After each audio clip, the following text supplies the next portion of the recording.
Your Honor, we're here before you on a couple of matters. The first is that Mr. Jones is scheduled for PCC today. When I Before we jump into this courtroom exchange, here's the situation. A defendant named Mr. Jones is back before the judge after a bond violation involving cocaine use. But the twist? There are two different drug tests, one showing he's positive and another showing he's negative. The defense argues the testing process might be flawed, while the judge is clearly skeptical. Add in a missing police report due to corrupted files, a pending case in another court, and a defendant asking to be released so he can attend treatment before the birth of his child, and suddenly this hearing becomes a high-stakes decision about accountability, credibility, and second chances.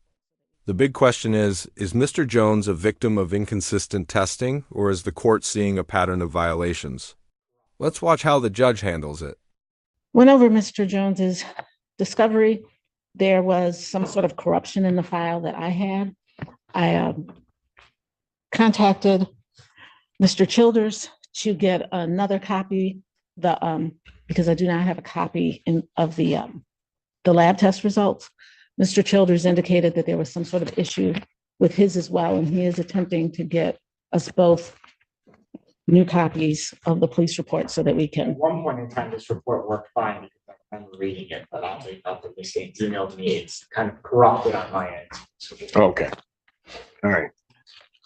So we are asking for an adjournment, so we'll have more time. Right away, we're seeing something that happens more often in court than people realize: technical problems with discovery evidence. When files become corrupted or inaccessible, attorneys literally cannot review the full evidence against their client. That's why the defense immediately asks for an adjournment, which is basically a pause in the proceedings to allow both sides to properly review the materials. Courts generally take discovery issues seriously because the defendant has a constitutional right to review the evidence being used against them. But here's the interesting part. While the lawyers are dealing with missing documents, there's already a much bigger issue looming in the background: the bond violation. And once the judge starts asking about that, the conversation is about to shift dramatically. To discuss that. In addition, it is my understanding that Mr. Jones was remanded last week on a bond violation. Oh, he was. What I'm not clear about is if that remand resolved the bond violation or if we are having continued hearing. We do have some additional information if the court would like that. What is your additional information? So I did email to Ms. Wilding a copy of my client's medical marijuana card that he had. And as I indicated to counsel last time, the medical marijuana card wasn't a problem. It was whether he had a medical cocaine card. That is okay. It isn't, but I did. But it was my understanding that community corrections did not have that. So I sent the medical marijuana card. Okay, that's correct. They'll have. So they now have that. The other thing is that Mr.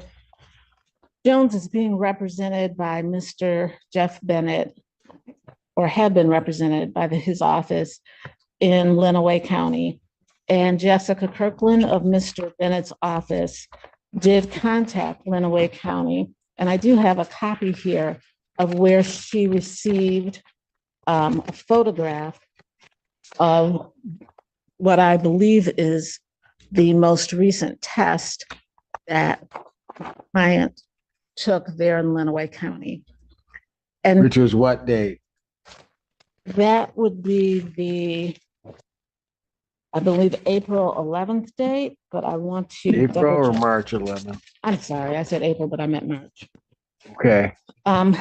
With this, I believe that Mr. Jones, through counsel, explained last time that because of some issues with the test, that he had been bringing His own test. his own test, Yeah. testing there with them.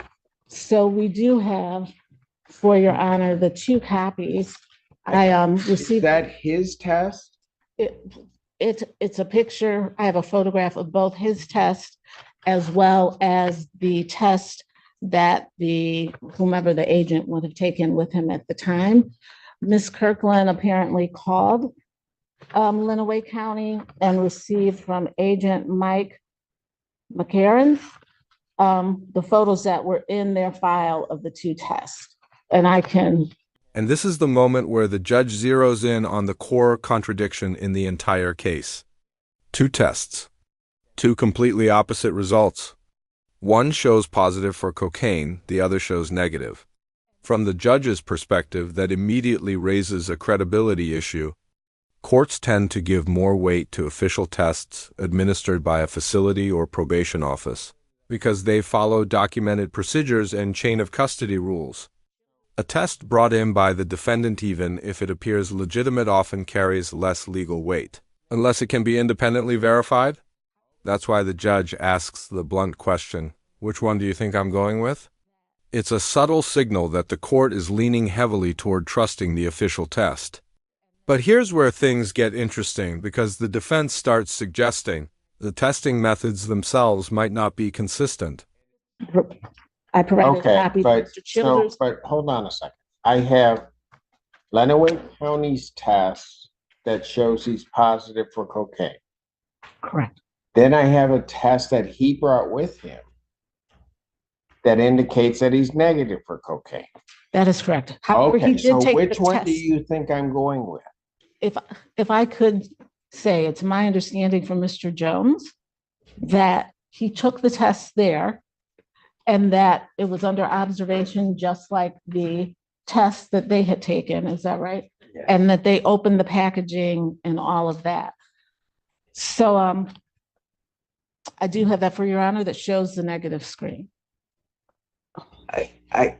He told me this the last time, Yes. and it still ended up in his bond being revoked.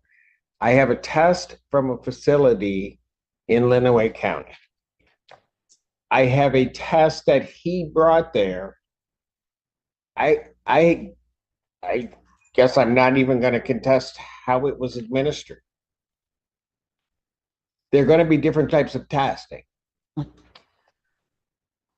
If you would like to see, his is the 5-panel test, and Theirs was a what?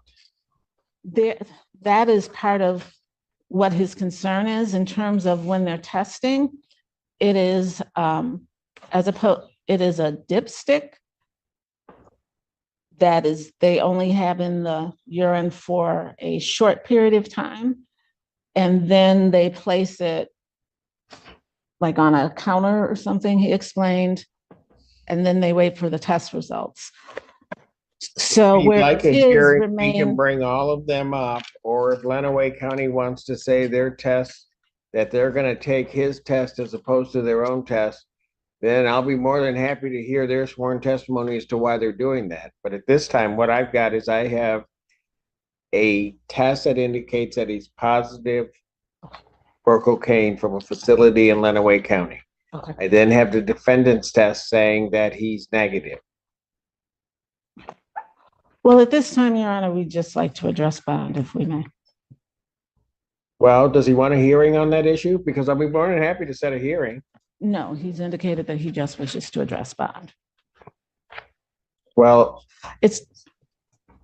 And part of that is, it is my understanding from him that he was not consistently tested by the same person, he and that wasn't some, consistently tested by who? the same person, the same agent, and therefore, and at least Ms. one of Gates, them have no you longer. looked at this progress report? I have, Your Honor. He periodically comes up with cocaine in his system. That is what It's not like this was a one-off that, on March 11th. that is correct.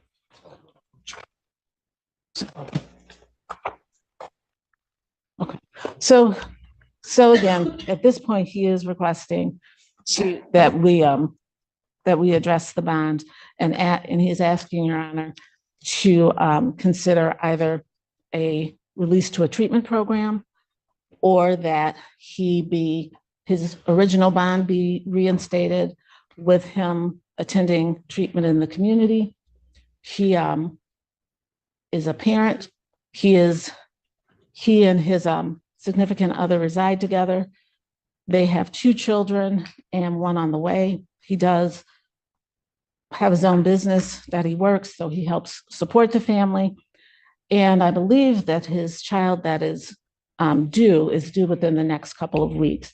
So he is asking really very much for an opportunity. He is to be able to do some sort of treatment if Your Honor believes that's appropriate, but with his first choice, if Is Your he Honor would admitting to consider, this violation or not? he's indicating yes. He's admitting to the violation of using cocaine. Yes. Okay.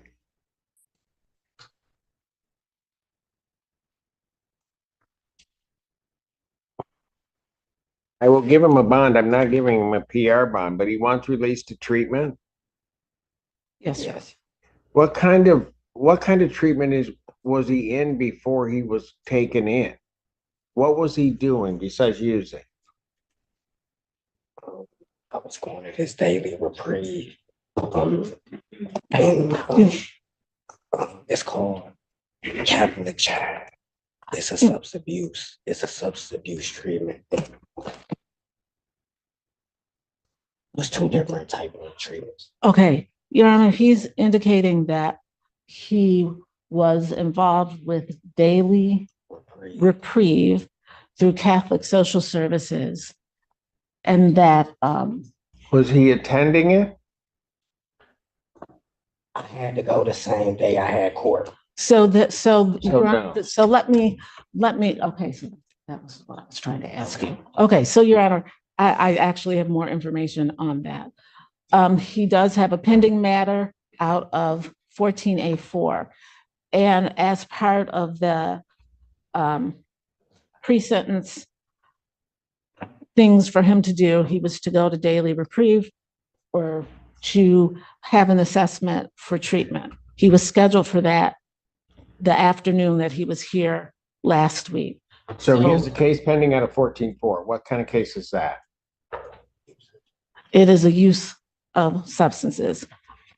Okay, and he was supposed to then have an assessment, didn't get to that assessment. Yeah, that is correct, because he was incarcerated that So day. I don't have anything in place. That is correct. because So he was- why would I let him out? Well, he had the appointment scheduled, and it was for the same day as the court last week. We are hopeful that he get him scheduled again so that he can do that assessment. He is scheduled to. They won't come to do the assessment there in jail? No, they will not. Mr. Brown is representing him on that matter, and it's my understanding they will not. Have 14-4 seen this report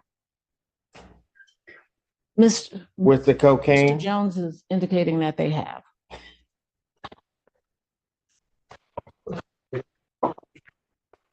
When was the last time he was in court at 14-4? Last week. And so now they've seen this. What's his bond on that case? It's on a PR. He was scheduled for sentencing and referred to get an assessment in Lenawee County where he resides. Correct. And he was arrested before he could obtain. He's scheduled for sentencing in JIS. I think it's April 24th or 23rd, something like that. Do you have proof of his appointment? Proof of his assessment. Yeah, when was that set? I'll get my computer.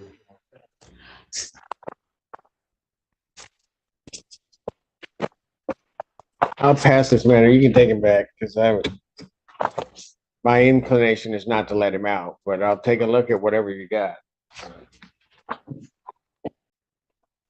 Troy Gaines, Senior Assistant Public Defender representing Mr. Jones.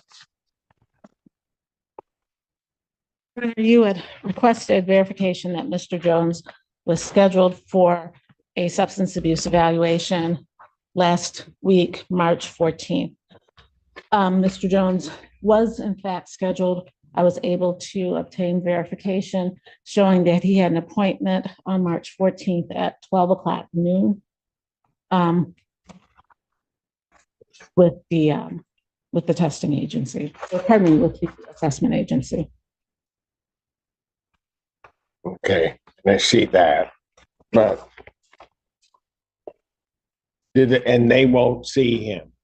That is my understanding from Mr. Brown. That's the agency. That's one of the agencies, according to Mr. Brown, that When was he 14A4. set for sentencing?